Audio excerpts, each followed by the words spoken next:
Good morning, friends.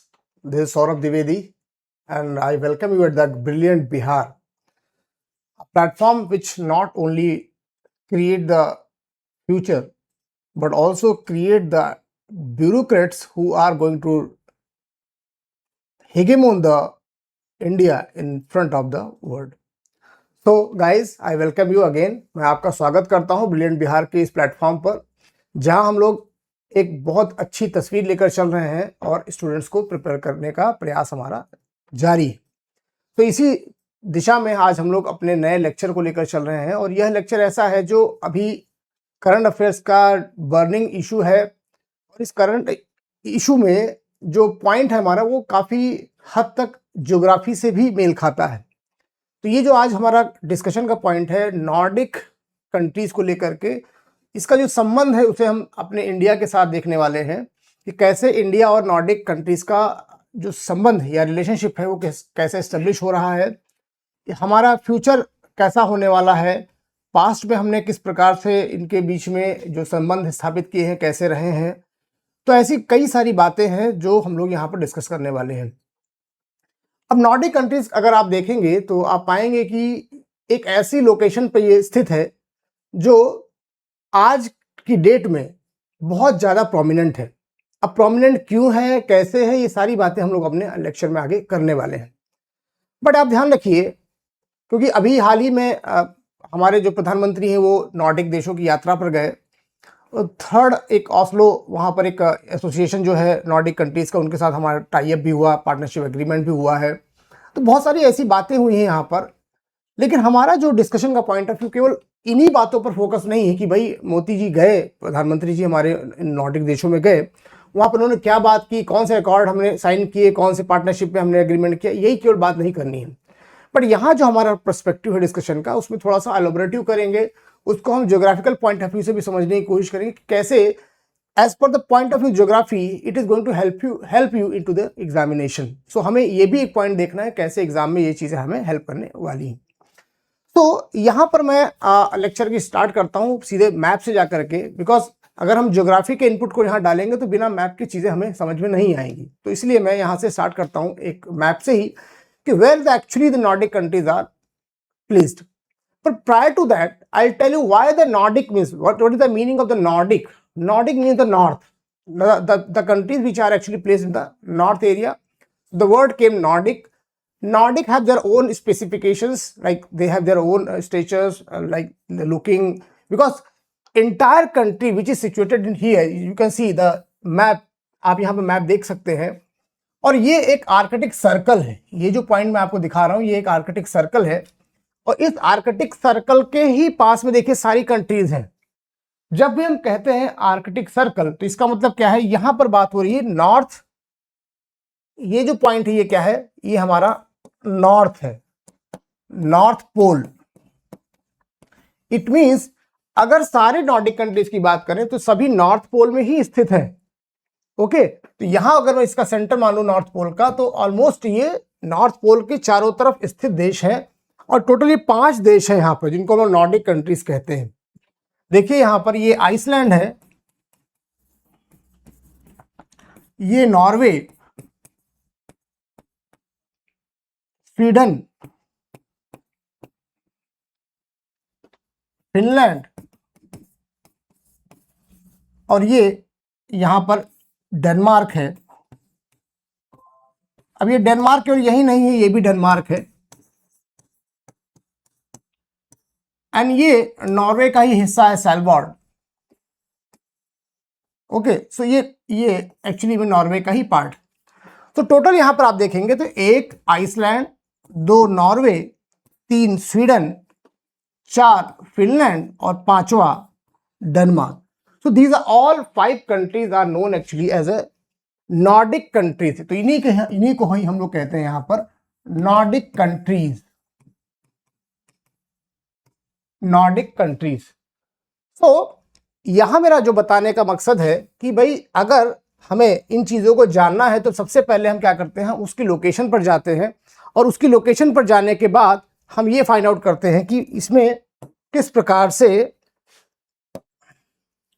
यहां देशों की स्थिति है। तो ये हो गया, इसको मैं रब करता हूं, आगे बात करते हैं हम इसमें। और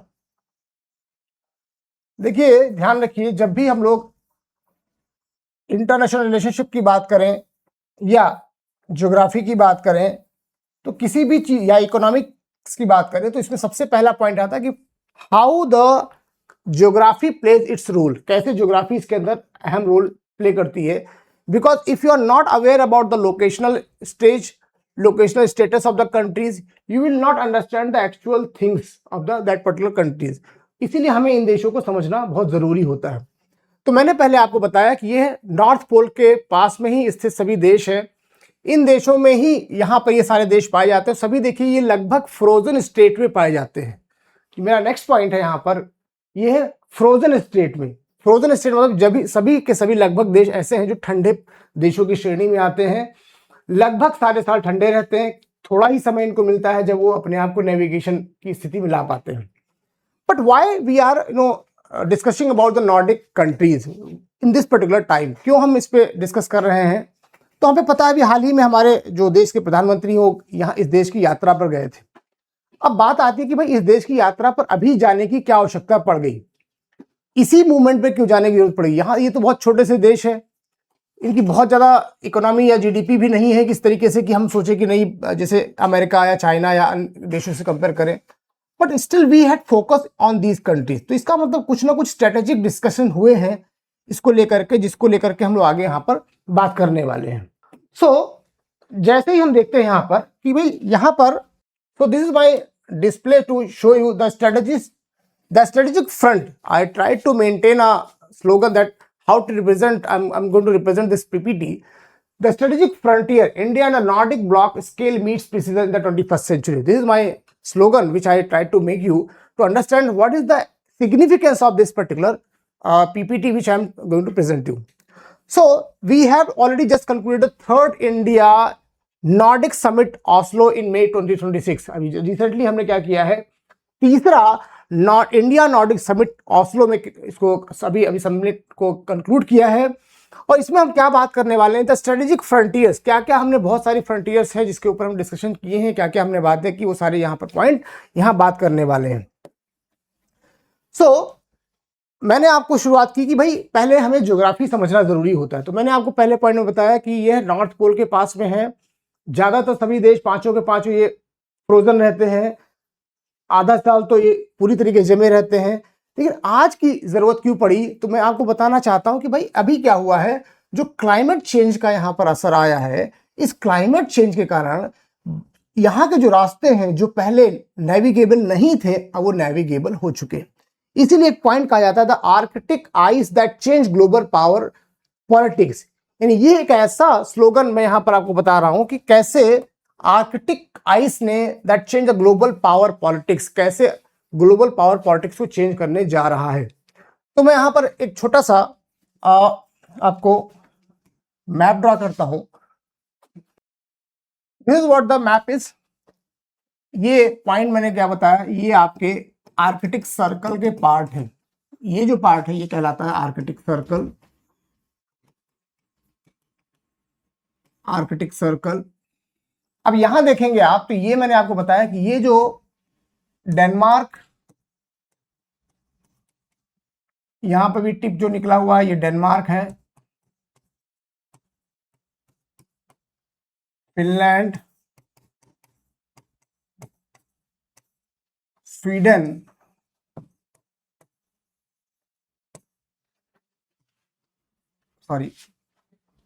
फिनलैंड, नॉर्वे, ये नॉर्वे है, स्वीडन, फिनलैंड, ये फिनलैंड। तो नॉर्वे, स्वीडन और ये फिनलैंड, यहां पर डेनमार्क, तो यहां पर टोटल, और इसको कहते हैं आइसलैंड। आइसलैंड टोटल 5 कंट्रीज यहां पर है। अब इन पांचों कंट्रीज की अगर लोकेशन देखेंगे तो मैंने बताया ये आर्कटिक सर्कल के ऑलमोस्ट ऊपर ही आपको दिखाई पड़ते हैं। लेकिन अगर आप देखें इस लोकेशन को, मैंने बताया कि यहां पर क्लाइमेट चेंज हुआ है, क्लाइमेट चेंज हुआ है, और इस क्लाइमेट चेंज के कारण क्या हुआ है कि इस पूरे क्षेत्र में जो हमेशा फ्रोजन रहते थे वो अब यहाँ की आइस मेल्ट हो गई है।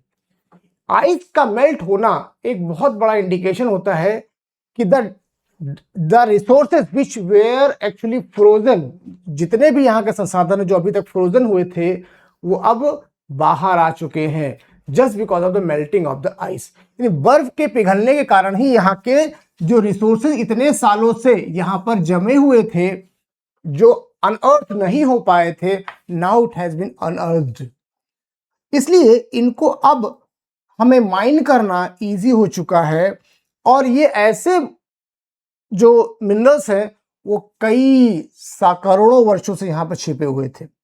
ऐसा माना जाता है दुनिया का एक बड़ा हिस्सा मिनरल्स के रूप में इन्हीं क्षेत्रों में छुपा हुआ है, इसलिए ये क्षेत्र बहुत इंपॉर्टेंट हो गया है।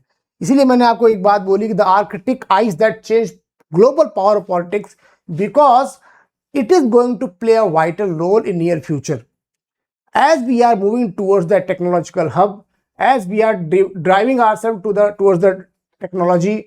Lot of technological aspects are required, lot of minerals which are essential for the evolution of the technology that will be you will get from these places. आपको इन क्षेत्रों से बहुत सारा मिनरल्स यहाँ पर मिलने वाला है।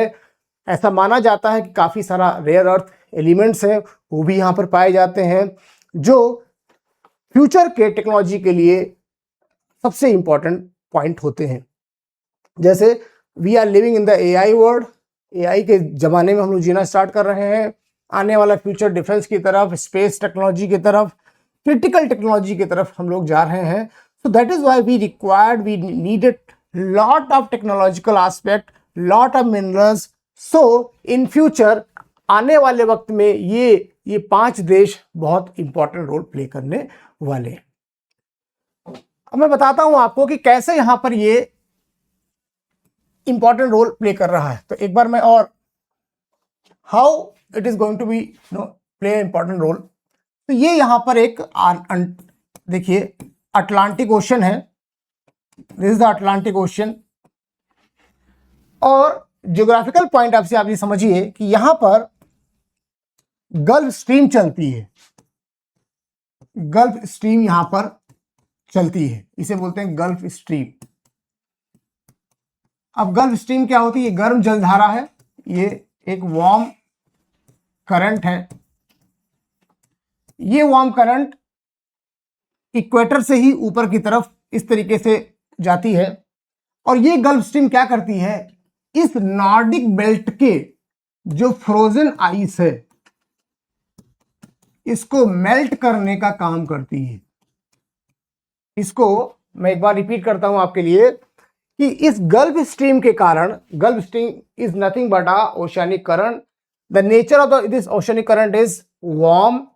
कहां से चलती है? ये इक्वेटोरियल बेल्ट से चलती है।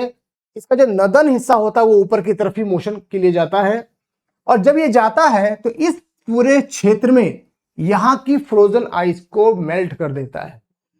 इसीलिए जो हाफ ऑफ द ईयर होता है, उस हाफ ऑफ द ईयर में इस जगह की बर्फ गलने के कारण इस क्षेत्र में नेविगेशन आसान हो जाता है, इजी हो जाता है। अब यहां पे अगर आप देखेंगे, इसीलिए इसको ब्रेंट क्रूड एरिया भी बोलते हैं, क्योंकि यहां का जो तेल है इस क्षेत्र का वो इसी क्षेत्र से आता है। तो ये नेविगेशन पॉसिबल हो पाया just because of the gulf stream.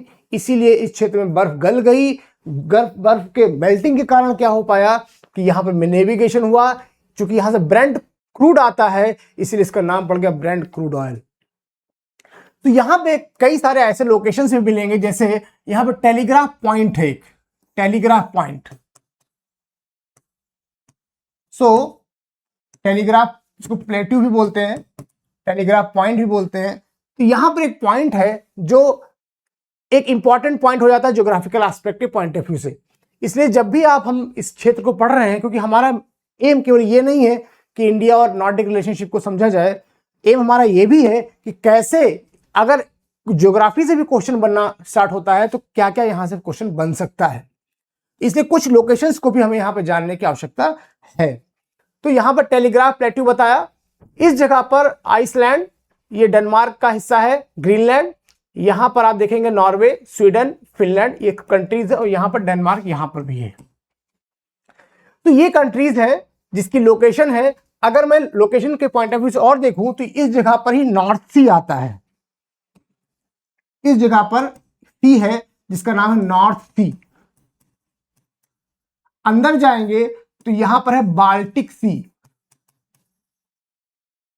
North C, Baltic sea. और अंदर जाएंगे तो यहां पर आप देखेंगे गल्फ ऑफ रीगा,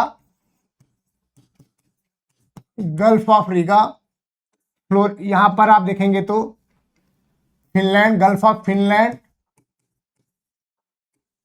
ओके, तो यहां पे जो लोकेशंस है जैसे gulf of Finland, gulf of Riga, Baltic sea, north sea, तो ये जो पॉइंट है, और अगर इससे यानी इधर से आप आते हैं इसको बोलते हैं नॉर्वियन सी, इसको बोलते हैं नॉर्वियन सी, नॉर्वियन सी। तो अगर ज्योग्राफिकल पॉइंट ऑफ व्यू से देखें, अगर हमें इस क्षेत्र से आना है, मैं यहां पे एक बार और ट्राई करता हूं, इस बेल्ट से अगर आपको आना है नीचे की तरफ तो यहां पर है आर्कटिक सी, नीचे की तरफ आए तो यहां मिला आपको नॉर्थ सी, अंदर की तरफ गए तो आपको मिला बाल्टिक सी, और अंदर गए तो यहां पर ही आपको मिलेगा गल्फ ऑफ रीगा, और अंदर गए तो आपको मिला गल्फ ऑफ फिनलैंड। ये कुछ लोकेशंस है यहां पर, आप देखते हुए चले, North C, Baltic Sea, Gulf of Riga, gulf of Finland. और अगर इधर यानी यहां पे ब्रिटेन है, अगर ब्रिटेन से बाहर की तरफ जाते हैं तो इसे बोलते हैं इंग्लिश चैनल, इंग्लिश चैनल। इसी के पॉइंट पर अगर आप आएंगे तो यहां आप जर्मनी पड़ता है, यहीं पर एक कैनाल, इसका नाम है कील कैनाल, और ऊपर वाले हिस्से को बोलते हैं डेनमार्क। ओके, तो अगर आप देखें, अगर मैं इसको मैप के रूप में डेवलप करने की कोशिश करूं तो कुछ ऐसा दिखता है, ठीक है। तो ये आपका आइबेरियन पेनिनसुला हो जाएगा, जिसपे पुर्तगाल और स्पेन है, इधर France, Germany, Netherlands, okay, Italy, क्योंकि अभी हाल ही में प्रधानमंत्री जी हमारे इटली भी गए थे, इटली भी गए थे, नीदरलैंड भी गए थे। तो यहां पर आप लोकेशन देखते हुए चले, नीदरलैंड, यहां पर इटली, यहां पर डेनमार्क, इधर की तरफ हमने देखा था अभी ये नॉर्वे, स्वीडन,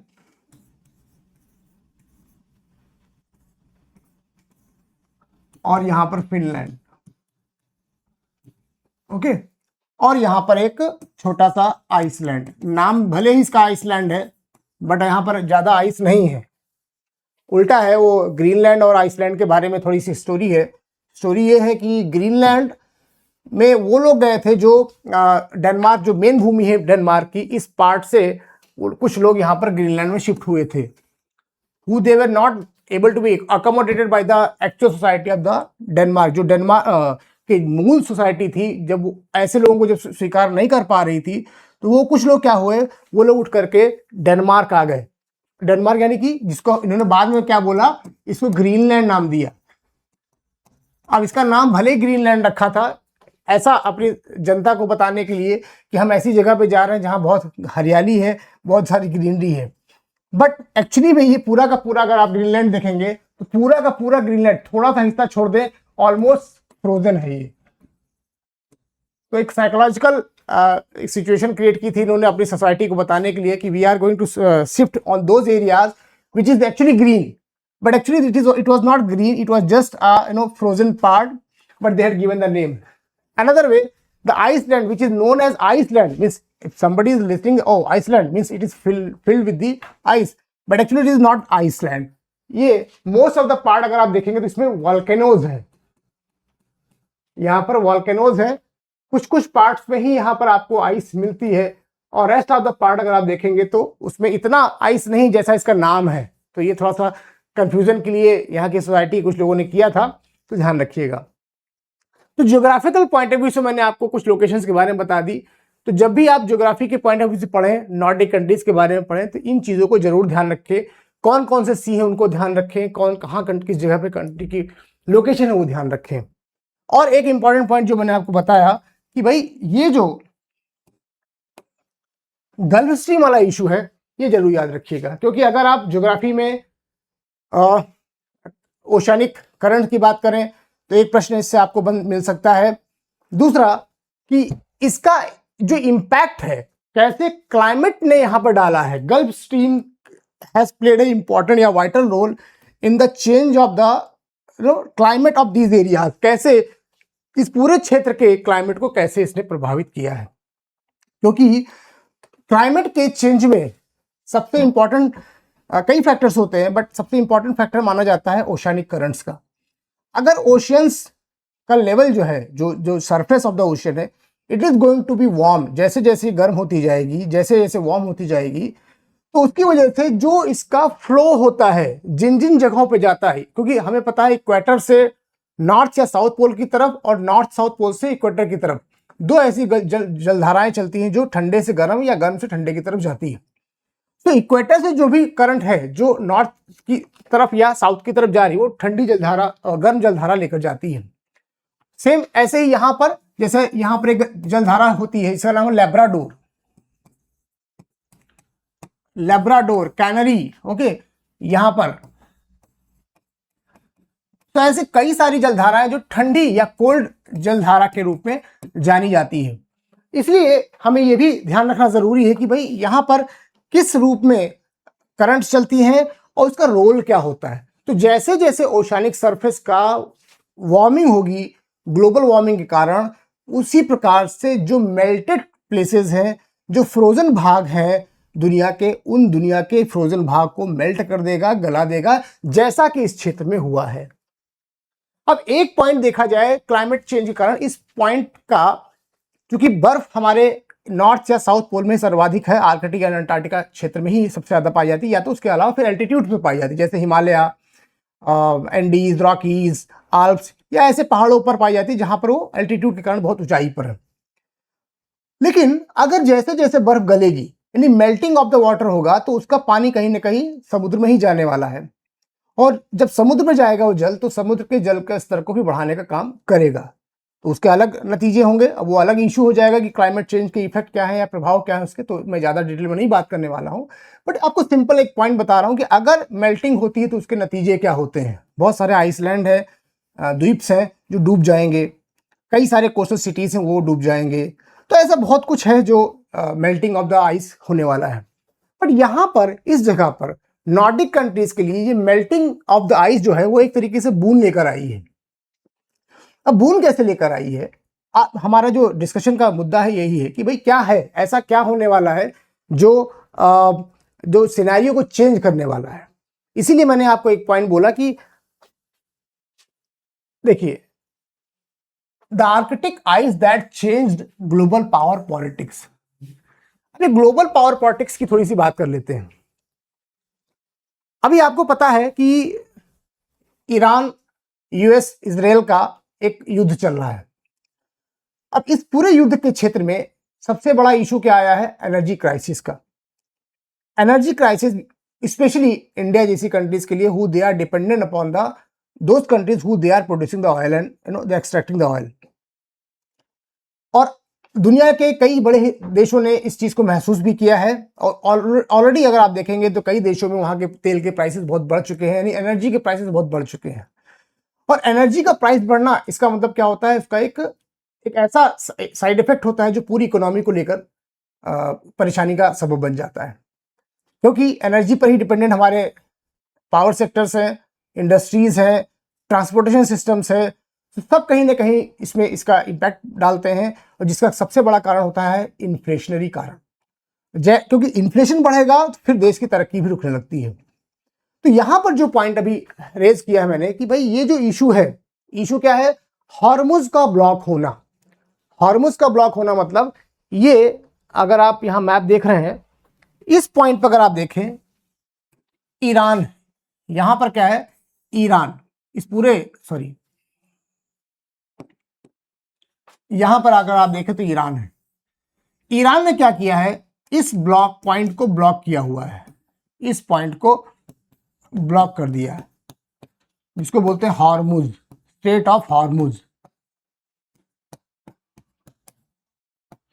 और स्ट्रेट ऑफ हॉर्मुज के ब्लॉक होने की वजह से क्या है? ऑलमोस्ट यहां से 20% ऑफ द ऑयल इसी क्षेत्र से गुजरता है। प्रॉब्लम ये नहीं कि केवल महज 20% है, प्रॉब्लम इंडिया के लिए क्या है? इस 20% ऑफ द ग्लोबल ऑयल जो यहां से रूट होता है, उसका मेजर पोर्शन जो हो एशियाई कंट्रीज को ही मिलता है। Because we are the import dependent countries, हम लोग आयात पर निर्धारित देश हैं एनर्जी के लिए। तो हमारा ऑलमोस्ट 75 से 80% का जो तेल है वो इन्हीं क्षेत्रों से आता है, खास करके जो इसको बोलते हैं गल्फ कंट्रीज कहते हैं, उन्हीं क्षेत्रों से हमारा तेल आता है। We are dependent upon the Saudi Arabia, Iraq, UAE, Oman, Kuwait, Iran. So these are the countries where they have the, you know, immense opportunity of the production of the energy. They are producing the oil, and we are the largest buyer of the energy. Means we are the largest buyer of the oil from these countries. So ये Hormuz का block होना, ये India जैसे देशों के लिए बहुत ही खतरनाक स्थिति को पैदा करने वाला है। तो हम क्या करें इसके लिए?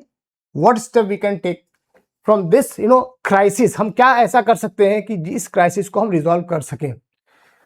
विगत 3 से 4 वर्षों में अगर आपने देखा होगा तो दुनिया में ऐसी कई घटनाएं घटी हैं, क्योंकि हम ग्लोबल पॉलिटिक्स की बात कर रहे हैं। सो ग्लोबल पॉलिटिक्स में अभी आपने देखा लगातार 3 से 3.5 साल ऑलमोस्ट हो चुके हैं, the Ukraine and the Russian war.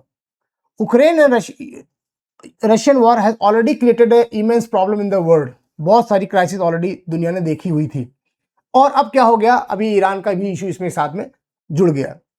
Problem क्या है इसके साथ में कि जो ग्लोबल सप्लाई होता है, ग्लोबल सप्लाई नेटवर्क जो होता है वो बाधित हो जाता है। कुछ पॉइंट मैं यहां पर आपको एक दो बताने वाला हूं कि प्रॉब्लम एक्चुअली क्या हुई है। इस हॉर्मुज के जो इस पॉइंट पर, जो जिसको बोलते हैं पर्शियन गल्फ, इस पर्शियन गल्फ में क्या हुआ है? बहुत सारा ऑयल, बहुत सारा जो टैंकर्स होते हैं वो यहां पर फंसे हुए हैं। ऐसा माना जाता है शायद 1500 से 2000 या 1800 मुझे जो डेटा है, लगभग इतने ही वहां पर ऐसे ऑयल टैंकर्स फंसे हुए हैं जो बाहर नहीं निकल पा रहे हैं, just because of the threatened by the Iran. Iran के थ्रेट के कारण जो टैंकर्स नहीं निकल पा रहे हैं, तो जो हमारे ग्लोबल सप्लाई चेन में जो ट्रांसपोर्टेशन का काम करते हैं वो उसमें फंसे हैं। दूसरा, इस पॉइंट पर, इस ओमान, गल्फ ऑफ ओमान पर अमेरिका ने इनको ब्लॉक करके रखा हुआ है। हॉर्मुज को ईरान ने ब्लॉक किया, और हॉर्मुज के बाहर ओमान, गल्फ ऑफ ओमान को अमेरिका ने ब्लॉक किया हुआ है, जिसकी वजह से क्या हो गया कि यहां से कोई भी ऑयल टैंकर तेल ले जाने में सक्षम नहीं हो रहा है। ऐसा माना जाता है कि लगभग 97 से 98% के रेशियो में, यानी 97 to 98% of the ships they are blocked here, not able to cross from this point of this transportation route. So this is the actual problem which the world is facing, especially India is facing, because we are heavily dependent upon these countries. Even though हमने अपने आप को इस क्षेत्र में लगभग 40, हम आज के डेट में 40 देशों से तेल ले रहे हैं, 40 कंट्रीज से तेल ले रहे हैं, but the major chunk of the oil is coming from these areas. और इस एरिया में अभी आपको जानकारी होगी कि इस क्षेत्र में ईरान ने कुवैत, ओमान, सऊदी और खास करके यूएई, इन देशों पर काफी हैवी जो सेलिंग की है, मिसाइल्स दागी हैं, जिसकी वजह से कई सारे उनके ऑयल टैंकर्स, कई सारे ऑयल वेल्स, उन सब में आग लग गई, और जिसकी वजह से जो ग्लोबल ट्रेड रूट था वो बाधित यहां पर हो चुका है। एक huge humongous kind of crisis is there. कैसे इसको ठीक किया जाए, क्या अल्टरनेटिव्स हमारे पास हो सकते हैं, ये ऐसे हमारे कुछ सामने प्रश्न यहां पर खड़े हो चुके हैं। तो जब हम सॉल्यूशन की बात करते हैं कि भाई क्या कर सकते हैं, what we can do, what step we can take, so in this way, अभी हमें पता होगा, आपने जब हमारे ऊपर, रशिया के ऊपर जब सैंक्शन लगे हुए थे, even though we had tried to buy the oil from the Russia, हमने काफी तेल रशिया से खरीदा, बट फिर भी सैंक्शन कंट्री है, और सैंक्शन कंट्री होने के नाते क्या होता है, कई बार जो शिपिंग शिप्स होती हैं, they are actually dependent upon the heavy dependent upon the insurance. एक पॉइंट मैं यहां पर आपको जो डिनोट कर रहा हूं कि देखिए, जो भी ग्लोबल सप्लाई है, उस ग्लोबल सप्लाई का सबसे महत्वपूर्ण पॉइंट होता है कैसे कोई जो सप्लाई में जो शिप्स हैं वो अपना रोल प्ले करेंगी। अब सपोज कीजिए यहां पर रशिया ने जब यूक्रेन पर अटैक किया तो उसके वजह से क्या हुआ, बहुत सारा सैंक्शन रशिया पे लग गया, और हमें पता है कि जो ग्लोबल ट्रेड होता है पेट्रो डॉलर में डील होता है।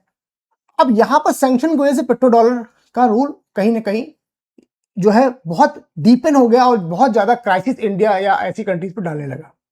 बट फिर भी हमने अपने स्ट्रेटेजिक डायलॉग्स के थ्रू काफी तेल हमने खरीदा है, अभी भी हम तेल वहां से ले रहे हैं, लेकिन एक सैंक्शन लिमिट के बियॉन्ड नहीं जा सकते हम। So we can not go beyond the sanction limit. So the stipulated amount of oil which we are taking from these countries and from another country, like I told you 40 countries from there we are taking the oil, 40 देशों से ज्यादा देशों से हम लोग तेल ले रहे हैं।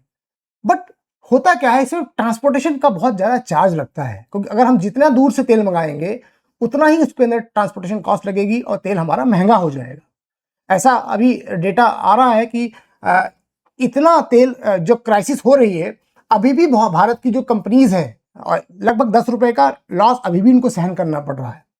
तो सोचिए, इतना सब कुछ मिलने के बाद या हम गवर्नमेंट की तरफ से सपोर्ट मिलने के बाद भी अभी भी कंपनीज हमें 10 रुपए से ऑलमोस्ट 10 से 15 रुपए अभी भी लॉस में जा रही हैं। और अभी गवर्नमेंट ने क्या किया, कुछ रेट भी बढ़ाए हैं, कुछ कुछ पैसे करके बढ़ा रहे हैं, क्योंकि देखिए हो क्या रहा है, प्रेशर बहुत इमेंस हो चुका है ऑयल कंपनीज के ऊपर में। तेल लेना बहुत महंगा पड़ रहा है, दूसरी बात तेल आ नहीं रहा है, और आ भी रहा है तो महंगा पड़ रहा है। कारण क्या है, तो शिप्स ऑलरेडी यहाँ फंसे हुए, वो शिप्स निकल नहीं पा रहे हैं। जो शिप्स अवेलेबल हैं पूरे रूट में, उन्हीं के पास तेल लाने ले जाने की क्षमता है। बट इस पूरी लड़ाई के अंदर क्या हुआ है, इंश्योरेंस कॉस्ट बहुत महंगी हो गई है। अब इंश्योरेंस कॉस्ट महंगी हो जाने के कारण क्या होता है, तेल पर ऑलमोस्ट ऑलरेडी आप समझ सकते हैं कि तेल के रेट बढ़ने वाले ही हैं।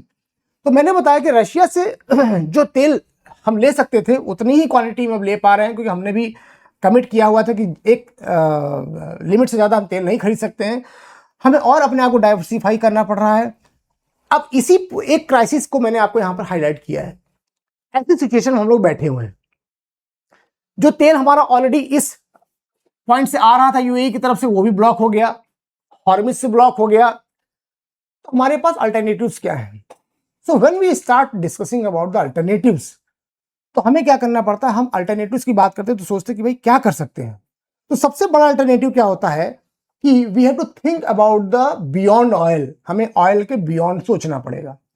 तो जब बियॉन्ड ऑयल की बात आती है तो सबसे बड़ा पॉइंट आता है कि beyond oil what we can do, हम क्या कर सकते हैं। तो उसमें एक पॉइंट आता है ग्रीन एनर्जी का।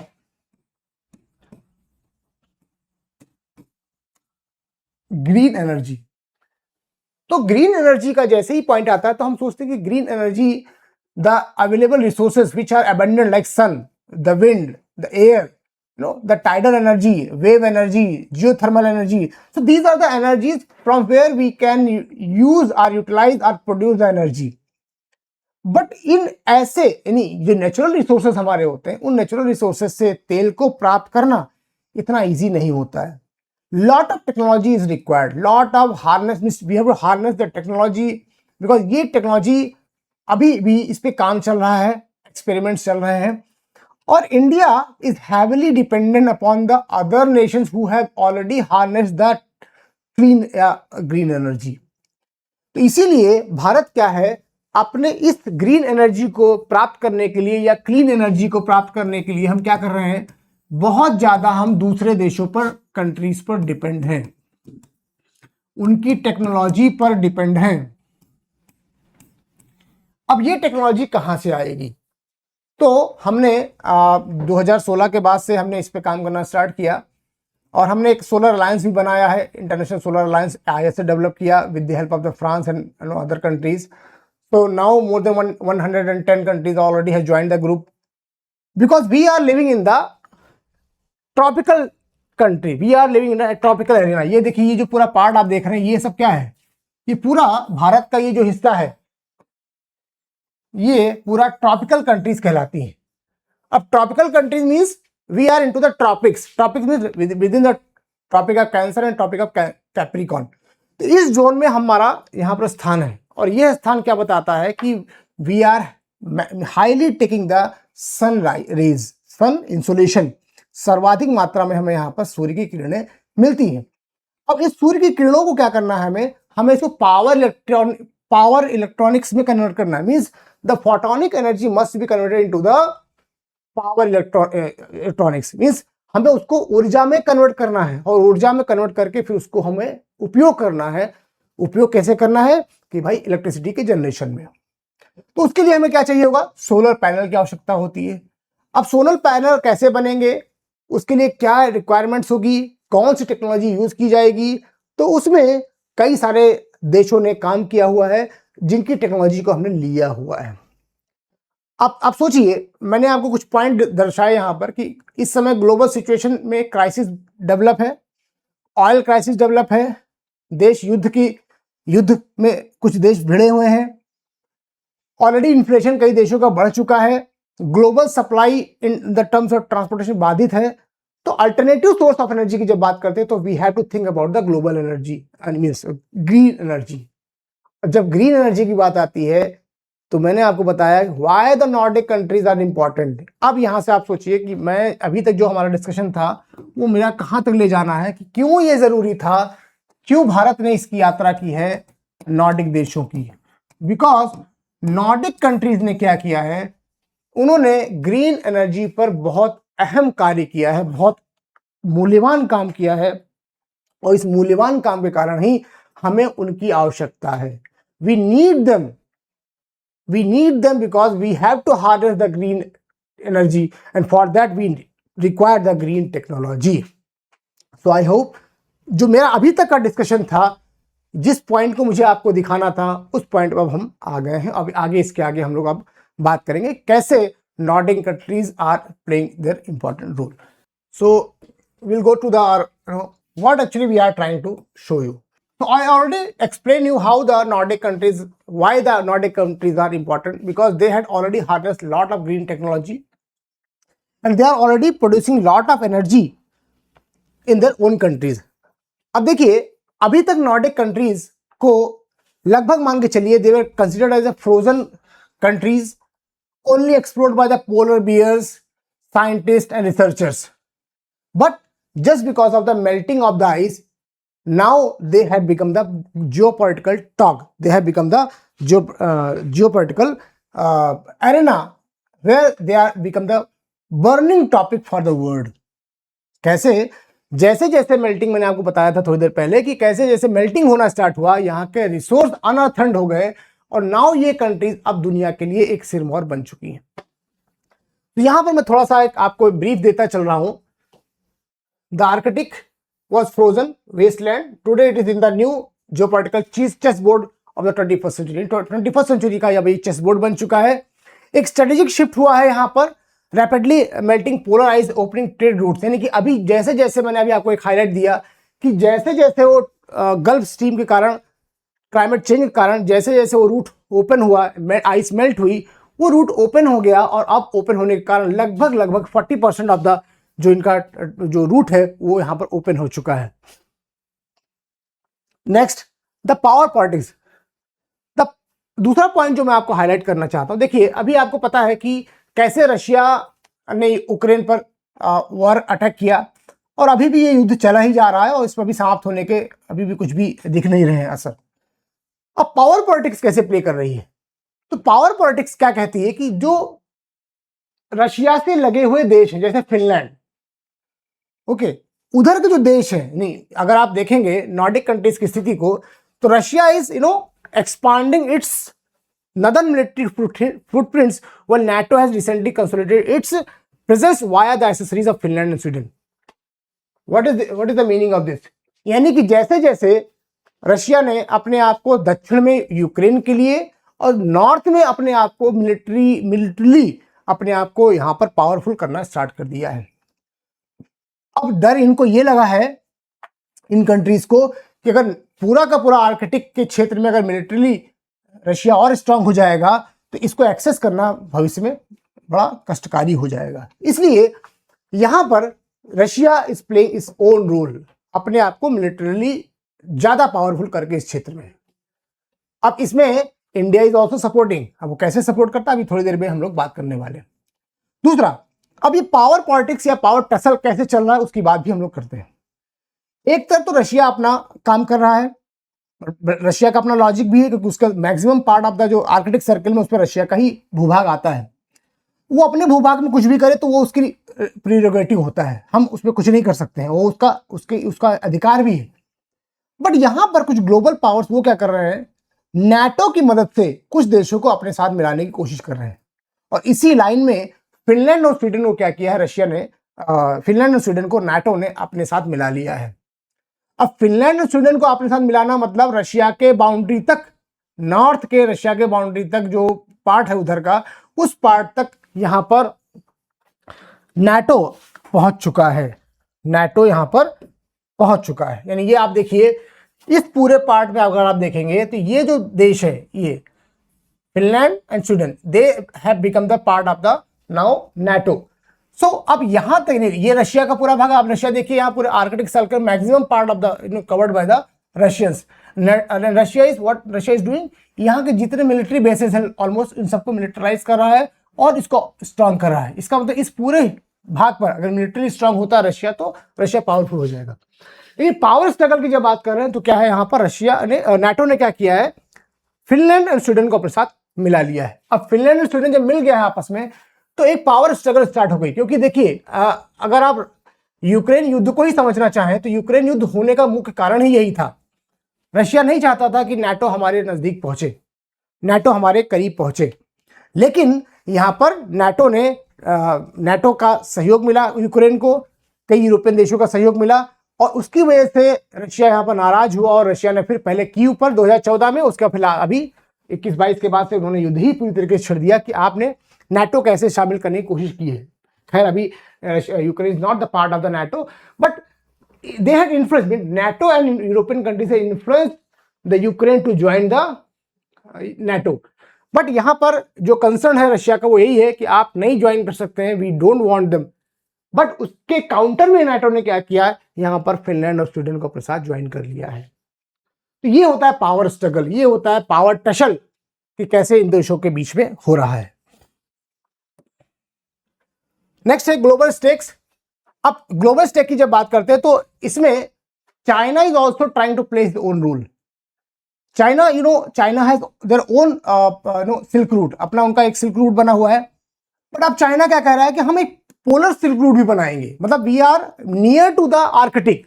What China is saying, we are near to the Arctic even though he is not, but he is saying he is near to the Arctic. So near Arctic state, as a near Arctic state, we are trying to make a polar silk road.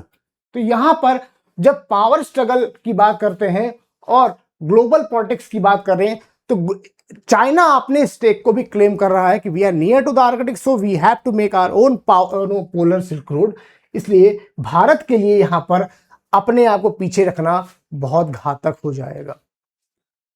So UPSC के point of view से या global arena के हिसाब से या current affairs में जब हम डिस्कशन करते हैं तो वहां पर ये सारे पॉइंट्स को हमें एक बार में समझना जरूरी होता है, क्योंकि ऐसे प्रश्न कहीं बनते हैं तो ज्योग्राफिकल एस्पेक्ट से, इंटरनेशनल रिलेशनशिप के एस्पेक्ट से, जियोपॉलिटिक्स के एस्पेक्ट से हमें पूरी इंफॉर्मेशन होनी बहुत अनिवार्य है। तो ग्लोबल, मैंने आपको बताया ग्लोबल स्टेट्स की जब बात होती है तो ये चीजें यहां पर हैं। तो अगर फ्यूचर की बात की जाए, जो कंटेस्ट चल रहा है जो पॉलिटिकल, इसमें अगर भारत नहीं साथ में आता है तो कहीं ना कहीं स्ट्रेटेजिक एनर्जी सिक्योरिटी में हम लोग पीछे हो जाएंगे और जो नॉर्थ है, जो हाई नॉर्थ कहते हैं जिसको हम लोग, वहां पर हमारा एक्सेस नहीं हो पाएगा। तो इन्हीं सब बातों को ध्यान में रखते हुए इंडिया ने ये सोचा, इंडिया ने ये प्लानिंग की कि हमें नॉर्डिक कंट्रीज के साथ में रिलेशनशिप बनाना ही होगा, क्योंकि रशिया से हमारे ऑलरेडी अच्छे संबंध है। हमने रिसेंटली अभी हाल ही में रीलॉस एग्रीमेंट साइन किया हुआ है और इस रीलॉस एग्रीमेंट के तहत we have the access to the most of the ports of the Russia, even including the Arctic side. जितना भी क्षेत्र है आर्कटिक का, या जो ऑलमोस्ट 14 पोर्ट के आसपास है जो इनके मिलिटराइज है, भारत उसको एक्सेस कर सकता है. They have also the access to come to the India. They can access their our own ports. So we have such kind of relationship between India and Russia, but we have to tap these countries as well because they are also very crucial. They are well equipped. They are well in the HDI. They are top most countries. All Nordic countries, जितनी भी Nordic countries यहाँ पर हैं, सभी top most countries है जिनका HDI Human Development Index top पर है. ऑलमोस्ट ये टॉप 5 कंट्रीज में ही लगभग आती हैं जिनका they are living very good kind of life. So now we'll go to the next part, how these countries are actually important. Already we had discussed this. So the headline which I tried to give you, the laboratories of the future. ये future की laboratory है. These all 5 nations are tiny nations are laboratory of the future. How they are laboratory of the future we'll discuss here. See, these are the 5 countries, 5 small giants: the Norway, Sweden, Finland, Iceland, and Denmark. So we'll talk about all the nations here. The first is Norway. The Norway means the building the world's most advanced hydropower civilization and sovereign wealth fund. This country is as small, but actually अगर आप Norway की situation को देखें world wide, तो I will show you. ये पूरा अगर इसका पोर्ट देखें आप, नॉर्वे को अगर पोर्ट को देखेंगे आप यहाँ पर, तो देखिए सबसे कटे फटे तटों में आता है ये. देख रहे हैं, अगर आप इसको हाईलाइट करें यहाँ पर, सबसे ज्यादा कटे फटे तटों में ये नॉर्वे का हिस्सा आता है. और इस हिस्से को यहाँ बोलते हैं फ्योर्ड्स. तो इसको क्या बोलते हैं हम लोग? फ्योर्ड बोलते हैं. There are lot of fjords here. और इसमें अब वो ज्योग्राफिकली इसको देखें तो इसके फ्योर्ड बनने का जो कारण है वो यहाँ पर बर्फ का जमना, यानी ice melting, ice थॉइंग and melting, this process has already going on. इसके वजह से तट बहुत कटे फटे भी हो गए. इनमें बहुत सारी यहाँ लेक्स भी पाई जाती है, इसको फ्योर्ड्स यहाँ बोलते हैं. अब ये इसकी वजह से क्या हो गया है, जो पॉइंट हमारा ये है हाइड्रो पावर सिविलाइजेशन. तो सबसे ज्यादा अगर आप बात करें दुनिया में अगर पावर इलेक्ट्रिसिटी जनरेशन की, वो भी हाइड्रो बेस्ड, वो है नॉर्वे. इसीलिए इसको कहा गया है hydro power generator off the world, क्योंकि इसके पास जो क्षमता है उसने इस क्षेत्र में काम किया है. और इनके पास बहुत सारा सोवरेन फंड है. ऑलमोस्ट 1.5 ट्रिलियन डॉलर का सोवरेन फंड है. 1.5 ट्रिलियन डॉलर का सोवरेन फंड है. और they are looking to invest in other countries where they can get the good benefits. So this is the actual point for India to tap this country to get the knowledge of hydro power electricity generation. Because हमारे देश में अगर आप देखेंगे तो Himalayan belt है, और इस हिमालयन बेल्ट में lot of lakes, lot of frozen lakes are also there, lot of the lakes are rivers which are coming from the Himalayan part. So एक बहुत बड़ी अपॉर्चुनिटी है इंडिया के पास में to generate the hydroelectricity power plant, to create the hydroelectricity power. So for that अगर वो हम टेक्नोलॉजी का रिलेशनशिप नॉर्वे के साथ बनाते हैं, क्योंकि इन्होंने अपने आप को एक्सपर्टीज इसमें प्राप्त की है. इस एक्सपर्टीज को प्राप्त करने के लिए ऑलमोस्ट आप समझिए ऐसा माना जाता है 98 to 99% of the electricity generate from the hydro power. ये नॉर्वे का सिस्टम है कि 98 से 99% अगर हाइड्रो पावर से जनरेट हो रहा है, तो they are the expert in this field. So if we make the relationship we can have the benefits. Next point I told you, sovereign wealth fund almost 1.5 trillion dollar, almost 1.5 trillion dollar they have already the sovereign fund. So we can have the good relationship with the Norway. Second is the Denmark. अब Denmark is global wind superpower. Denmark has done a very immense work in the wind power generation. तो भारत भी एक ऐसा देश है कि mountains, plateaus, plains ऐसा area है जिसमें एल्टीट्यूड भी है. तो we have the biggest opportunities. At the same time we have the coast, वो ट्रायंगुलर कोस्ट जो पेनिनसुला का एरिया है, जो हमारा तमिलनाडु या केरला का पार्ट है. इस क्षेत्र में हम लोग विंड पावर जनरेशन ऑलरेडी हम लोग तमिलनाडु में कर रहे हैं. बट भारत के बहुत सारे ऐसे हिस्से हैं जहां पर हम विंड पावर जनरेशन कर सकते हैं, क्योंकि हमारा टारगेट क्या है? टारगेट ये है कि कैसे हम अपने आप को ऑयल डिपेंडेंट जो कंट्रीज हैं उनसे हटा करके हम लोग ग्रीन टेक्नोलॉजी की तरफ शिफ्ट करें. तो उसमें Denmark will help us because they are the global wind super power, pioneering offshore energies and green maritime technology. So these 3 points, wind superpower, offshore energy, and green maritime technology. So these are the 3 aspects from where we can take this from the Denmark, and Denmark will help us in these sectors. Okay. Next is the Finland. Finland, you might have heard about the Nokia. अगर आपने Nokia के बारे में सुना ही होगा almost. एक ज़माना था जब नोकिया के मोबाइल ही आते थे हमारे पास और बहुत ही अच्छा काम करते रहे हैं.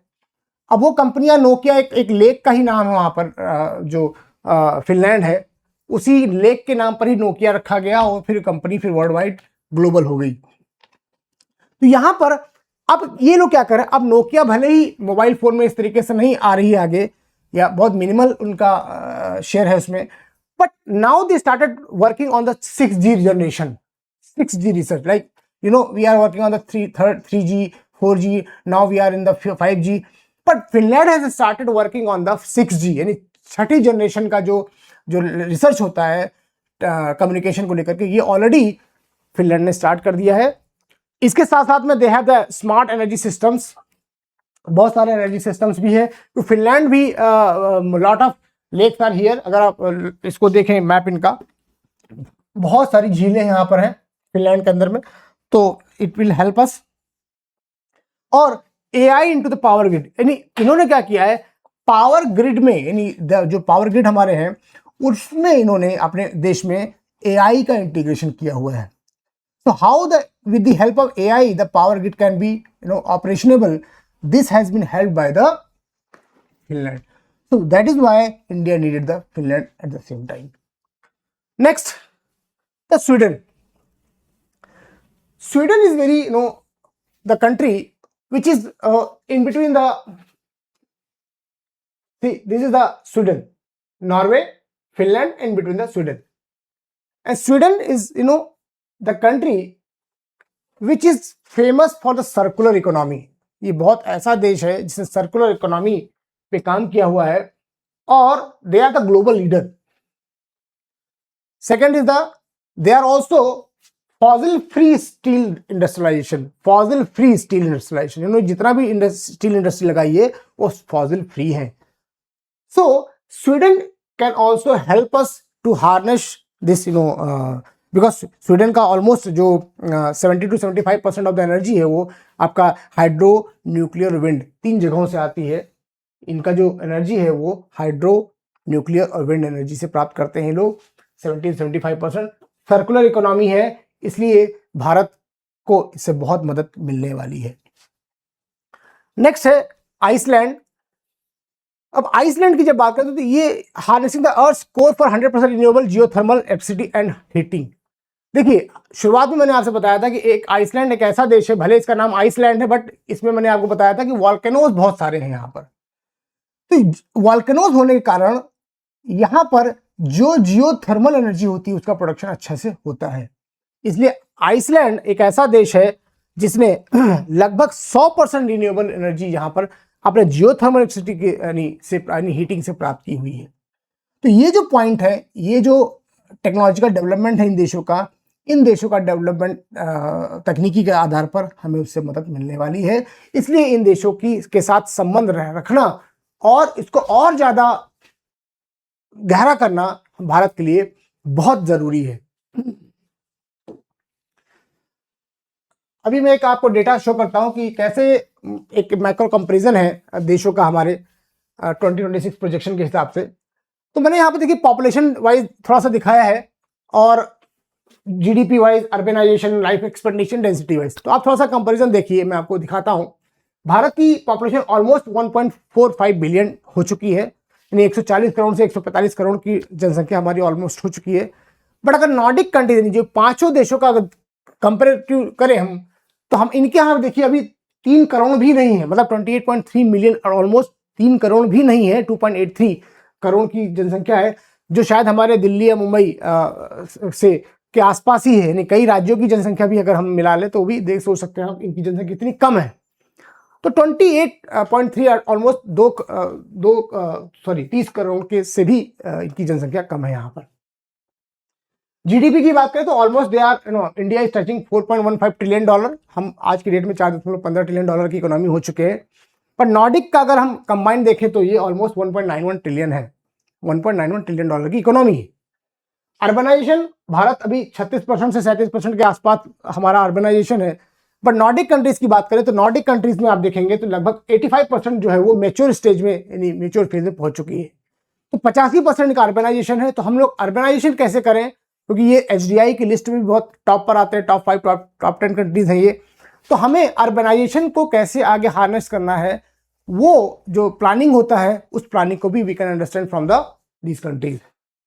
The life expectancy 72 years and Nordic countries they have their 83.5 years. So अगर HDI की बात करें तो ये सब कंट्रीज हमें टॉप पर आती है जहाँ पर इनकी जो लाइफ एक्सपेक्टेंसी है वो भी भारत से ज़्यादा है। तो बहुत अच्छा है, हेल्थ पर ये लोग काम करते हैं, वर्क लाइफ बैलेंस पे काम करते हैं, क्योंकि इन्हें पता है कि कैसे वर्क और लाइफ को बैलेंस करना चाहिए। तो अकॉर्डिंगली ही वो फैमिली को भी बहुत अच्छा समय डिवोट करते हैं। इसलिए ऐसा देखा गया है कि इनकी जो लाइफ एक्सपेक्टेंसी होती है वो बढ़ी हुई ही देखी गई है। डेंसिटी देखेंगे अगर आप तो हमारे इंडिया में लगभग 435 पीपल पर स्क्वायर किलोमीटर की डेंसिटी है आज की डेट में। बट अगर नॉर्डिक कंट्रीज में देखें तो 22 पीपल स्क्वायर पर किलोमीटर, यानी केवल आप, क्योंकि इतने बड़े देश होने के बावजूद भी अगर आप देखेंगे इतने बड़े देश होने के बावजूद भी इनकी जनसंख्या बहुत कम है, the population is very meagre. तो इनकी डेंसिटी भी क्या हो गया, इसीलिए बहुत कम है, केवल 22 पीपल ही क्या कर रहे हैं यहाँ पर ये लोग रहते हैं। तो मैंने आपको एक ओवरव्यू देने की कोशिश की कैसे hydro and thermal Norway and Iceland expertise है। तो इनका इस्तेमाल हम कहाँ कर सकते हैं, where we can utilize the expertise of these countries in our own nation. So like Ladakh and Himalayan the region, it has the immense the power to have the capacity of the hydro and geothermal energy. तो ऐसे जो Norway और Iceland देशों का जो सहयोग है, हम अपने हिमालयन क्षेत्रों के लिए, खासकर लद्दाख के लिए, जो लद्दाख भी कैसा कोल्ड डेजर्टिक एरिया है, भारत का हिस्सा है, हिमालयन बहुत सारे पार्ट है जो भी कोल्ड डेजर्टिक रहता है। तो इन क्षेत्रों में हम ऐसे ऐसे देशों की मदद ले सकते हैं और अपने देश में हाइड्रो और जियोथर्मल एनर्जी का प्रोडक्शन कर सकते हैं। Next, wind, already explain you, Denmark जो है वो विंड पावर में नंबर 1 है। तो जैसे हमारे देश में गुजरात है, तमिलनाडु है, या बहुत सारे कोस्टल और क्षेत्र हैं, इसके साथ साथ बहुत सारे एल्टीट्यूडल पार्ट है, लाइक माउंटेन्स हैं, प्लेट्यूज हैं। तो those areas who they are on altitude, बहुत ऊंचाई पर स्थित हैं, उन सब क्षेत्रों को हम with the help of Denmark technology, Denmark के तकनीकी का उपयोग करके हम भारत में बहुत बड़ी मात्रा में एनर्जी का जनरेशन विंड के द्वारा कर सकते हैं। सो यहाँ पर हम लोग ऑफशोर विंड का उपयोग करते हुए देख सकते हैं with the help of Denmark. If complementary what I try to highlight here, Nordic countries have the money, Nordic countries have the capital, Nordic countries have the technology, Nordic countries have that expertise in green technology. So by the having very good relationship, deep relationship with these countries, we can have the capital and technology. In lieu of that, what India can offer, because business के term में तो लेना देना चलता है, आप मुझे क्या दे रहे हैं, मैं आपको क्या दे रहा हूं। तो नॉर्डिक कंट्रीज तो मुझे क्या दे रही है, उसके पास कैपिटल है, टेक्नोलॉजी है, बट हमारे पास क्या है, तो हमारे पास स्केल है और वर्कफोर्स है। इतनी बड़ी इकोनॉमी है, ऑलमोस्ट $4.15 ट्रिलियन की इकोनॉमी है हमारी, 145 करोड़ का देश है, बहुत सारा ब्रेन है हमारे पास जो स्किल्ड है, टेक्नोलॉजिकली स्ट्रांग है, इंजीनियर्स हैं। सो बहुत बड़ा स्केल मिल जाएगा इन देशों को, इतना बड़ा स्केल और एक ही सिंगल देश दे रहा है जो इंडिया के रूप में आपको दे रहा है। तो इन लिeu ऑफ अगर हम देखें तो हम we are offering them scale and workplace, यानी वर्कफोर्स हम इनको यहां पर प्रदान कर रहे हैं। Now innovation ecosystem, will discuss about the innovation ecosystem, कैसे इनोवेशन इकोसिस्टम यहां पर अपना रोल प्ले करेगा। तो देखिए कि जब बात करते हैं हम लोग इंडिया की, तो इंडिया अभी लगभग 40 to 45% जो हमारी एनर्जी है वो हम लोग we are trying to convert it into the green energy. हम लोग 40 से 45% की जो ऊर्जा है जो अभी तक फॉसिल बेस्ड थी, उसका यानी 100% में से 45% की ऊर्जा अब हम लोग ग्रीन एनर्जी की तरफ ट्रांसफर कर रहे हैं। जो हमें टारगेट रखा है लगभग 2070 का हमने टारगेट रखा कि by 2070 we will achieve this target, we will shift our green fossil energy into the green energy. But उसके लिए बहुत सारा expertise, technological surpass, technological upgradation is required and also the money is the immense part will play. तो यहाँ पर एक innovation ecosystem की जरूरत है। जैसे स्वीडन को मैंने बताया कि ये सर्कुलर लीडरशिप में, सर्कुलर इकोनॉमी में टॉप पर है, ग्लोबल सर्कुलर इकोनॉमी में। तो Sweden imports waste from neighbours to power its nation, they have mastered the waste to energy life cycle. So Bharat एक ऐसा देश है जहां पर बहुत बड़ी मात्रा में, 145 करोड़ का देश है और प्रत्येक व्यक्ति लगभग मान के चलिए पर डे हम लोग ऑलमोस्ट 450 ग्राम के आसपास वेस्ट जो है, 450 से 550 ग्राम के आसपास वेस्ट हम लोग प्रोड्यूस करते हैं पर डे एक व्यक्ति। तो अगर हम पूरे साल का देखें तो एक huge tons of the waste we are already producing. तो within a country, within a nation, Bharat इतनी बड़ी मात्रा में वेस्ट प्रोड्यूस कर रहा है और उस वेस्ट को अगर हम यूटिलाइज कर लें, क्योंकि अभी तक हमारे लिए वेस्ट है, लेकिन क्या वेस्ट को हम इकोनॉमी में कन्वर्ट कर सकते हैं, यानी waste to economy. So this is the psychology, if we change it from waste to technology, waste to economy, तो this is going to be harness with the help of Sweden. यहां पर Sweden यहां पर मदद करने वाला है। तो स्वीडन ने क्या किया है, अपनी दूसरे देशों से अपने यहाँ क्या करता है, वो बड़ी मात्रा में वेस्ट मंगाता है और उसको फिर क्या करता है, वो वेस्ट टू एनर्जी में कन्वर्ट करता है। तो ये जो तकनीकी है, तो यहाँ पर स्वीडन को मंगाना पड़ता है, उसकी खुद की जनरेशन इतनी पॉपुलेशन नहीं है, इसलिए उसको दूसरे देशों से वेस्ट मंगाना पड़ रहा है। क्यों? क्योंकि to produce the electricity, produce the energy. पर भारत एक ऐसा देश है जिसके पास खुद के पास इतना सारा वेस्ट है, हर पर डे हमारे पास बहुत बड़ी टनों में वेस्ट निकलता है। सो अगर हम उसका इस्तेमाल एनर्जी में कर लें with the help of Sweden की मदद से, तो हमारे पास एक अच्छी खासी ऊर्जा का उत्पादन भारत में ही होने लगेगा। इस तरीके से स्मार्ट मोबिलिटी एंड डिकार्बोनाइजेशन को भी प्राप्त कर पाएंगे। एक फॉसिल फ्री स्टील बनाने का भी हमारा प्लान है, तो जिसमें हम क्या करेंगे कि जो भी इंडस्ट्रीज है, खासकर आयरन स्टील है इंडस्ट्रीज है, उसको हम लोग अब फॉसिल फ्री की दशा में ले जाने का प्रयास है। तो इसके लिए स्वीडन जैसे देशों की हमें मदद चाहिए, इनके पास ऐसी हार्नेसिंग टेक्नोलॉजी पाई जाती है। नेक्स्ट है फिनलैंड का digital intelligence. Finland, I already explain you, Finland Nokia company का, मतलब नोकिया कंपनी यहीं से रही है। तो अभी they are started working on 6G। अब 6G मतलब क्या है कि world is already spending lot of money in the AI. India is also working on the AI, artificial intelligence world. So for that, we the future of the AI is that we are going to work on the quantum sector. अब quantum engineering is the upgradation of it. So for that, because Finland has already started on the 6G and quantum computing. So here India can get the benefit from them.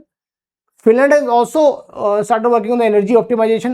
जो Finland है वो quantum computing में जो बहुत सारी ऊर्जा की आवश्यकता पड़ेगी, तो उसमें ये काम कर रहा है। ग्लोबल टेलीकॉम स्टैंडर्ड्स के लिए काम कर रहा है, जैसे 6G मैंने बताया आपको। तो यहाँ पर भारत को फिनलैंड से मदद मिलने वाली है। अगर हम भारत के हमारे संबंध अच्छे होते हैं तो to secure cyber infrastructure, 6G and the most important the part is the small modular reactors, because Finland का जो एक हिस्सा है एनर्जी का, वो आता है न्यूक्लियर से भी।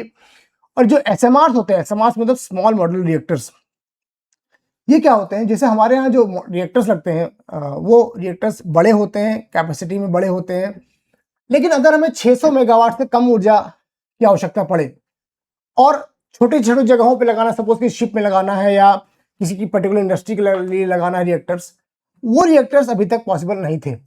But with the help of the Russia, and we also started working on this same field, we had already created some SMRs. But इस SMR का एक जो कमर्शियल उपयोग होता है अभी रिसर्च स्टेज में ही, अभी तक हम लोग उस पर काम नहीं कर पाए हैं। बट यहाँ पर फिनलैंड ने इसके ऊपर काम करना स्टार्ट कर दिया था। और SMR को कैसे सेफ बनाया जाए, बिकॉज SMR क्या है, स्मॉल मॉड्यूलर रिएक्टर्स का, छोटे छोटे होंगे, 250-300 ऐसा मेगावाट की एनर्जी को क्रिएट करने के लिए, छोटी जगहों पे लगाने के लिए उसकी सेफ्टी बहुत इंपॉर्टेंट होती है। अगर कोई ऐसा मिसहैप हो गया तो एक बहुत बड़ा हादसा हो सकता है। तो इसके लिए सेफ्टी पर जो काम होता है वो फिनलैंड ने ऑलरेडी कर रहे हैं लोग। तो with the help of the Finland we can have the good kind of technology transfer here. Next is the navigation the northern routes. See, in my initial lecture, I already tried to explain you कि अभी global scenario क्या बना हुआ है. Hormuz block है. अब Hormuz ही block है. देखिए दुनिया में कुछ ऐसे चोक पॉइंट्स हैं जो बड़े इंपॉर्टेंट हैं. अगर मैं एक चोक पॉइंट की बात करूं, जैसे पनामा कैनाल सेंट्रल अमेरिका में, सुएज कैनाल, मेडिटेरेनियन यानी जिब्राल्टर जो स्टेट है वो, फिर सुएज कैनाल, फिर रेड सी पर आएंगे तो एडन जो है बाबल मंदेब, वो भी एक चोक पॉइंट है. फिर हॉर्मुज का एक चोक पॉइंट है. फिर मलक्का का एक चोक पॉइंट है. तो ऐसे जो कुछ इंपॉर्टेंट चोक पॉइंट्स हैं, अगर भविष्य में जैसा कि ईरान में हुआ है, अगर ऐसा ही और भी जगहों पर होने लगे तो जो ग्लोबल ट्रांसपोर्टेशन सिस्टम वो तो बहुत बुरी स्थिति में फंस जाएगा और उसका असर पूरी दुनिया में देखने को मिलेगा. तो देखिए इंडिया, और अगर आप इंडिया से देखें, यहां पर इंडिया है, यहां से इंडिया से अगर आप, मैं यहां मुंबई पोर्ट से चलूं तो ये रूट आता है, सॉरी ये रूट आता है, इन देशों में पहुंचने का रास्ता. This is the route which I am trying to focus here. ये देखिए यहां से आप इंडिया से स्टार्ट किए और रेड सी होते हुए, फिर सुएज कैनाल होते हुए मेडिटेरेनियन, जिब्राल्टर, और लास्ट में फिर हम लोग नॉर्थ सी होते हुए ये रूट, या फिर एक रूट ये ऐसा सीधा इधर की तरफ. तो ये एक रूट आता है. इसके अलावा एक रूट और आता है, अगर आप देखें वाया रशिया. यानी कैसा आता है ये रूट, यहां से इंडिया से स्टार्ट कीजिए. सपोज कि चेन्नई से आए हम लोग, मलक्का होते हुए फिर ऐसा पूरा निकलते हुए हम लोग कहाँ आ गए, इधर जापान सी कोस्ट होते हुए, यहां पर रशिया का कमचटका पेनिनसुला होते हुए, बेरिंग से होते हुए फिर हम लोग इस तरीके से यहां पर पहुंचने का रास्ता. तो देयर आर टू रूट्स. एक रूट तो आपको मैंने ये बताया, रेड सी होते हुए, मेडिटेरेनियन होते हुए, जिब्राल्टर होते हुए, फिर नॉर्थ सी, या सीधा इधर से आ जाइए आप, या एक रूट ऐसा है. तो दो रूट हमारे पास यहां पर ऑलरेडी दिखाई पड़ रहे हैं. एक रूट जो रशिया यानी चेन्नई होते हुए Vladivostok is a place in the Russia. तो Chennai to Vladivostok, then we have to harness the entire Arctic ocean. अभी मैंने आपको एक पॉइंट बताया, रिलॉस. हमने एक एग्रीमेंट साइन किया हुआ है रशिया के साथ, रिलॉस. तो उसमें क्या हो रहा है कि मैंने आपको बताया कि हमारे जो स्ट्रेटेजिक ट्रांसपोर्टेशन रूट्स है उसके ऊपर हमारा एक उनका साथ उनके एग्रीमेंट हो गया है. They can utilize our ports, we can utilize their own ports. तो भारत के भी बहुत सारे ऐसे जो पर्सन्स हैं, they are already getting the training. यहाँ पर बहुत सारी बड़ी संख्या में लोग यहाँ पर ट्रेनिंग का कार्य कर रहे हैं और ट्रेनिंग ले रहे हैं इस जगह पर, यानी रशिया में कैसे आर्कटिक को हार्नेस किया जाए, क्या क्या चैलेंजेस आते हैं, क्या क्या प्रॉब्लम्स आती है, क्या क्या टेक्नोलॉजी कैसे यूटिलाइजेशन करना है, कैसे शिप्स यहाँ पर मूव करनी है, कैसे शिप्स होने चाहिए, क्योंकि आइस ब्रेकर बहुत बड़ी संख्या में हमें आइस ब्रेकर की आवश्यकता पड़ती है. ये पूरा क्षेत्र मैंने आपको बताया कि ये फ्रोजन रहता है, जमा रहता है, इसलिए ऐसे शिप की जरूरत है. ऐसे शिप का मूवमेंट कैसे होगा, चलाना कैसे है. तो ऐसी जो टेक्नोलॉजी है या जो एक्सपर्टीज है वो ऑलरेडी रशिया के पास या नॉर्डिक देशों के पास है. तो चूंकि मैंने आपको बताया कि रिलॉस एग्रीमेंट करने के कारण रशिया से हमारे ऑलरेडी ये इस पर वेंचर पे स्टार्टिंग हो चुकी है. We are already working on them. हमारे लोगों को यहाँ पर ट्रेनिंग मिल रही है. लेकिन कुछ चीजें ऐसी हैं जो हमें इन देशों से भी मिलेगा. जैसे मैंने आपको यहाँ पे एक्सपर्टीज के बारे में बताया कि ये ऑलरेडी ये इन कंट्रीज को मिल रही है. तो भारत से अगर मैं इस रूट की बात करूं, यहां से पूरा लगभग 6000 किलोमीटर की दूरी है, यानी 4000 माइल्स या ऑलमोस्ट 6000 किलोमीटर की दूरी भारत से है. और बहुत सारा रेयर अर्थ मटेरियल, मैंने आपको शुरुआत में ही बताया था, बहुत सारा रेयर अर्थ मिनरल्स है, गैस है जो इस आइस के अंदर जमी हुई थी बहुत सालों से, अब वो अनअर्थ हो गई है just because of climate change. तो India already an observer of the Arctic Council. हाँ, एक बहुत अच्छी बात है कि हम लोग आर्कटिक काउंसिल का ऑलरेडी एक ऑब्जर्वर देश है और रशिया से ऑलरेडी हमारे अच्छे संबंध है. तो अगर यहां पर हम और इसके ऊपर काम करेंगे, यानी साइंस एंड टेक्नोलॉजी में काम करेंगे, तो हमारे लिए आगे का भविष्य और भी ज्यादा अच्छा हो सकता है. Okay, next.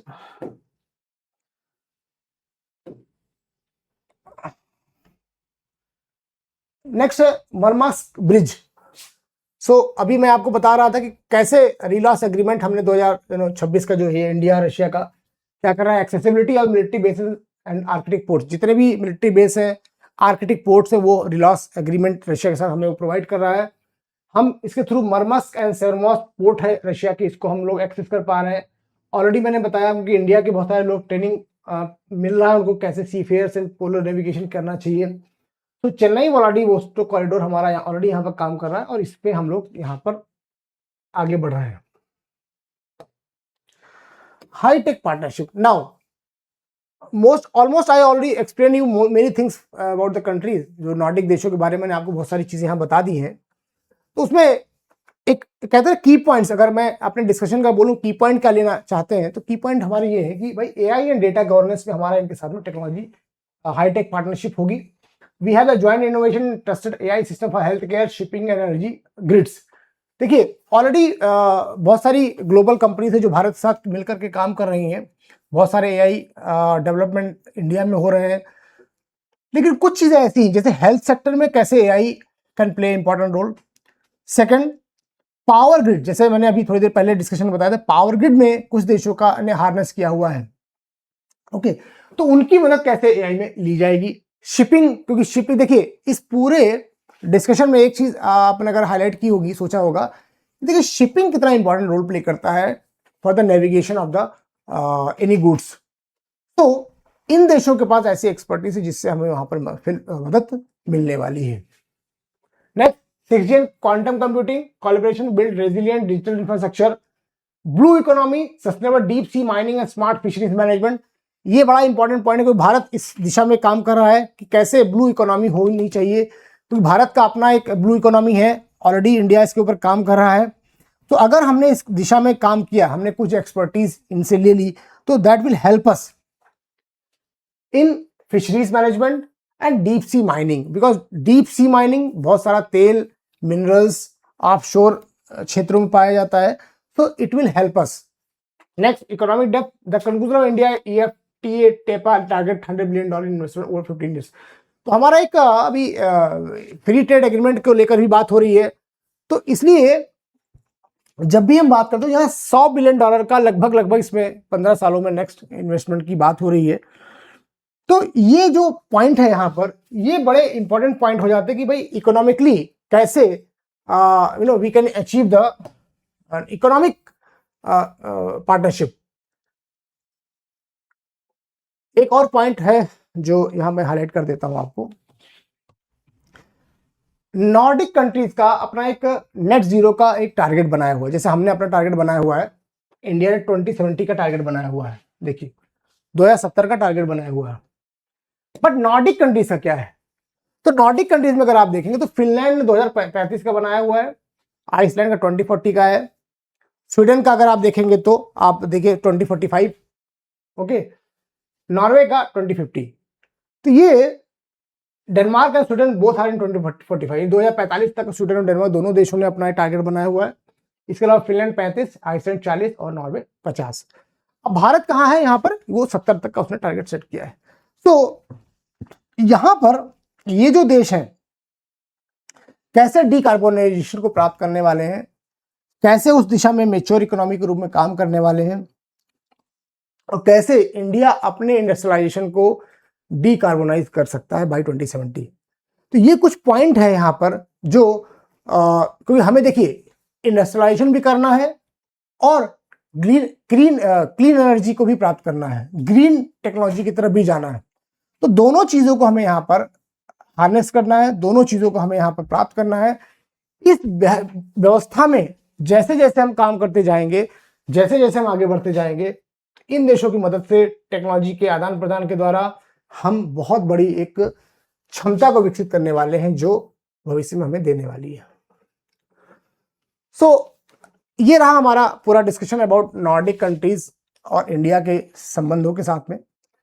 मैं समअप कर देता हूं। समअप मैंने ये किया, जैसे शुरुआत हमने की थी ज्योग्राफी से कि where the actually location of the Nordic countries are situated. फिर हमने बात की कि इसमें जो क्लाइमेट चेंज हुआ है तो उसका असर कैसे इन पोर्टों पर पड़ा है, इनके जगहों पर पड़ा है। तो हमने बताया आपको ग्लोबल जो क्लाइमेट चेंज है उसका असर गल्फ स्ट्रीम पे भी हुआ है, गल्फ स्ट्रीम एक वार्म करंट होती है ओशियानिक, जिसकी वजह से नेविगेशन यहाँ पर आसान हो पाता है। अब क्लाइमेट चेंज हुआ, जो आइस जमी हुई थी, फ्रोजन थी, वो अनअर्थ हो गई। इसकी वजह से यहाँ के बहुत सारे प्लेसेस जो है वो अनफेज हो चुके हैं। तो यहाँ पर जो मिनरल्स हैं, गैस है, ऑयल है या अन्य जो मिनरल्स, खास करके REE मतलब रेयर अर्थ एलिमेंट्स होते हैं, वो अनअर्थ हो चुके हैं। नेक्स्ट मैंने आपसे बताया कि कैसे ग्लोबल पॉलिटिक्स में ग्लोबल क्राइसिस चल रही है युद्ध की वजह से, और फिर अल्टरनेटिव रूट्स के रूप में इंडिया ने अपने लिए क्या क्या साधन जुटाए हैं। तो नॉर्डिक कंट्रीज भारत से लगभग 6000 किलोमीटर की दूरी पर है। बट अगर हम बात करें कि भविष्य में जो dependency on the fossil fuel है उसको कैसे कम करके और हम अल्टरनेटिव रूट्स यानी अल्टरनेटिव सोर्स ऑफ एनर्जी की तरफ जा सकते हैं, तो उसमें ये देशों की मदद हमें यहाँ पर मिलने वाली है। तो ये कुछ पॉइंट हमारे डिस्कशन के यहाँ पर हुए हैं। इसके अलावा मैंने आपको डिटेल में बताने की कोशिश की कैसे हर देश, यानी 5 देश, चाहे नॉर्वे, फिनलैंड, स्वीडन, आइसलैंड या डेनमार्क है, इन्होंने अपने देशों में क्या किया है, कैसे अपने आप को इन्होंने हार्नेस किया है, HDI या टेक्नोलॉजी के हिसाब से इन्होंने कैसे काम किया हुआ है। तो ये सारी बातें मैंने यहाँ पर आपसे की है। अब देखिए, एक जो प्रश्न क्या बन सकता है इसमें से, ज्योग्राफी के पॉइंट ऑफ व्यू से बन सकता है, IR के पॉइंट ऑफ व्यू से बन सकता है, स्ट्रेटेजिक पॉइंट ऑफ व्यू से बन सकता है, और साथ साथ बड़ा इंपॉर्टेंट है नॉर्डिक कंट्रीज का मेंस के पॉइंट ऑफ व्यू से। So those who are going to appear for the mains in upcoming days, उनके सामने ये एक प्रश्न जरूर आएगा, और मेरी पूरी एक इंट्यूशन है कि पेपर 2 में आपको इसका क्वेश्चन मिलने वाला है। तो आज मैं अपने समअप करता हूं अपने डिस्कशन को। लास्ट में क्वेश्चन है जैसे, when India and the Nordic countries cooperate, it is the world's largest scale experiment meeting the world's most advanced sustainability models. So this is the question which I try to make for you.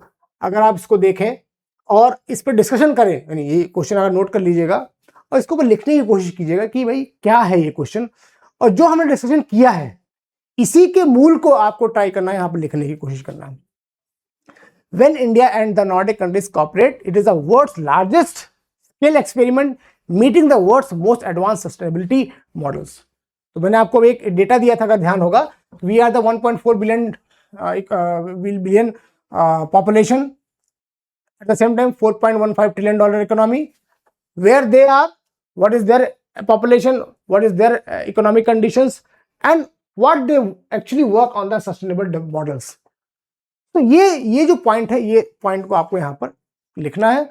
तो I hope आप इस question को देखेंगे और इसको लिखने की कोशिश करेंगे, और आप अगर आप हो सके तो लिख करके आप जरूर, लिंक होगा हमारी द ब्रिलियंट बिहार का, उस पर आप शेयर कीजिएगा, मैं आपकी कॉपी को चेक कर दूंगा। ओके, तो चलिए मैं अपने डिस्कशन को यहीं पर समाप्त करता हूँ। आई होप आपको ये डिस्कशन पसंद आया होगा। Please share and like it. Thank you.